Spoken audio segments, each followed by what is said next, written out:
So you go after all the oligarchs, you go after Putin, you go after his cronies, and then how do they get their money? They have to then come up with these schemes using Bitcoin through some, influencer who has a little company in London, and then she gets shut down.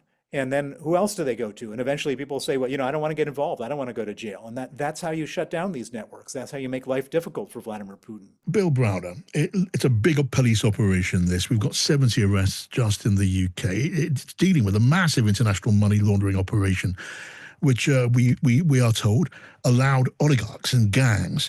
Even, it suggested Russia Today, to convert illicit money into drugs and cryptocurrency and property.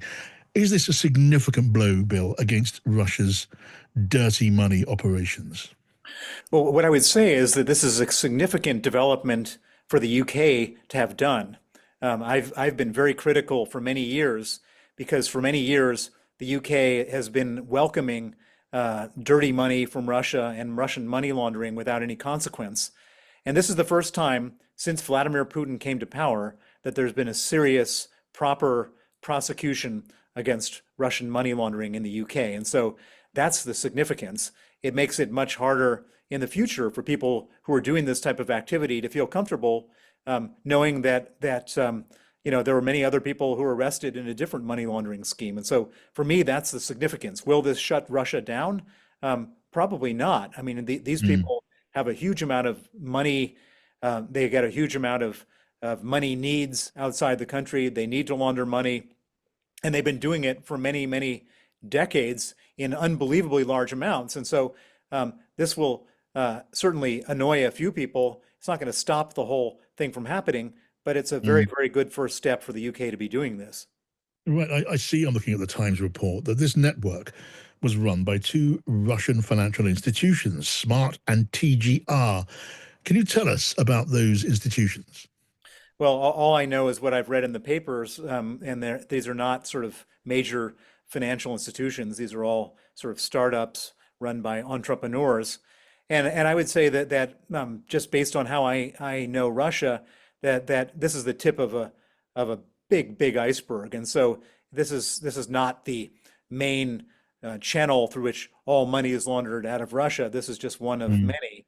But what it does do is it first of all shows the world how it's done, opens the Russians' eyes that they're potentially at risk elsewhere, and mm. potentially has a dampening effect, at least as far as the UK is concerned, on laundering money in the UK.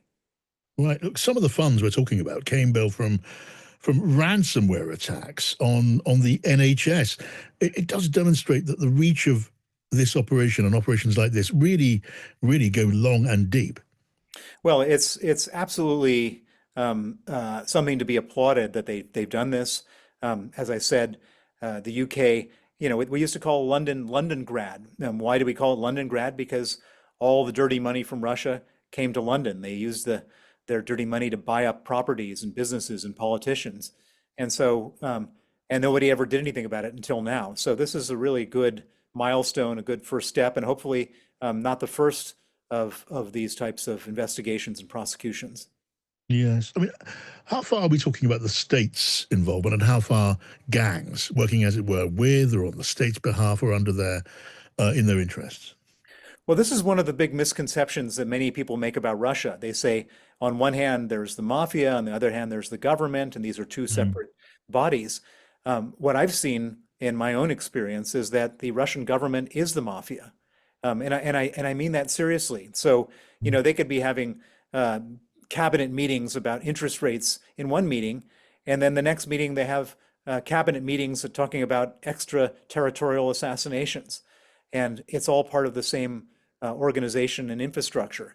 Now, of course, the people who are laundering the money don't have Russian government business cards, but they're effectively part of the Russian government. And as you've Mm. pointed out, they weren't just laundering money for cocaine or whatever. They were laundering money for the Russia Today, their national government-owned television station. And you make the point, Bill, that, well, essentially, this is not a war that can be won. It is about stamping on operations and individuals as and when that's possible. Well, what needs to happen in all these situations is that there are people who do money laundering for the Russian government, and they need to feel that the risk of doing it is greater than the reward of doing it. And the way you make them feel that is by saying that if you do it and you get caught, you go to jail. And Mm. that's what this, there's been arrests, physical arrests of individuals in this case, and that will send chills down the spines of other what I call enablers who are helping them do this type of thing. And so Yeah. that is how you get rid of it, is by making it a hostile environment to launder money. Yeah, but of the big figures in the background in Russia, I mean, in the Kremlin, as you suggest, what can be done about them? I mean, are sanctions a useful weapon in those cases? Yeah, the sanctions are a very useful weapon. Why do they need to set up these complicated money laundering schemes to evade sanctions? Because they can't get their money the regular way. Mm.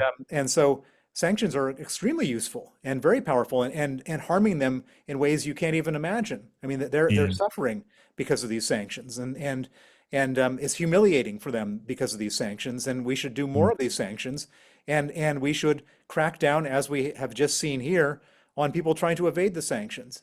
Yes. Well, I'm really referring to that, to punitive sanctions against named individuals who are involved in this, maybe at a high level.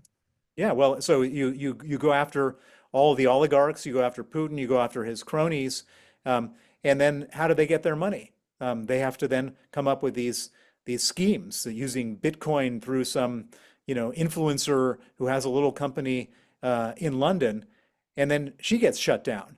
And then who else do they go to? And eventually people say, well, I don't want to get involved. I don't want to go to jail. And that's how you shut down these networks. That's how you make life difficult for Vladimir Putin. Bill, great to talk to you. Thank you so much. Russia's sanctions-hit militarized economy is expected to slow next year. Banks' profits will fall, while the benchmark interest rate may climb to 23% by the end of this year. Those expectations from Andrei Kostin, CEO of Russia's second-largest lender, VTB. Kostin predicted that GDP growth will slow to 1.9% in 2025. That's above the International Monetary Fund's forecast of 1.3%. It comes just days after the Russian ruble hit its lowest level since March 2022, following the latest round of US sanctions on Russia's financial sector. Last week, Russian President Vladimir Putin said there was no need to panic about the fall of the ruble in recent weeks. He argued the sharp fluctuations were related to budget payments and seasonal shifts. But analysts and economists attribute the volatility in part to rising geopolitical tensions, since Western nations allowed Ukraine to fire their long-range missiles deeper into Russian territory.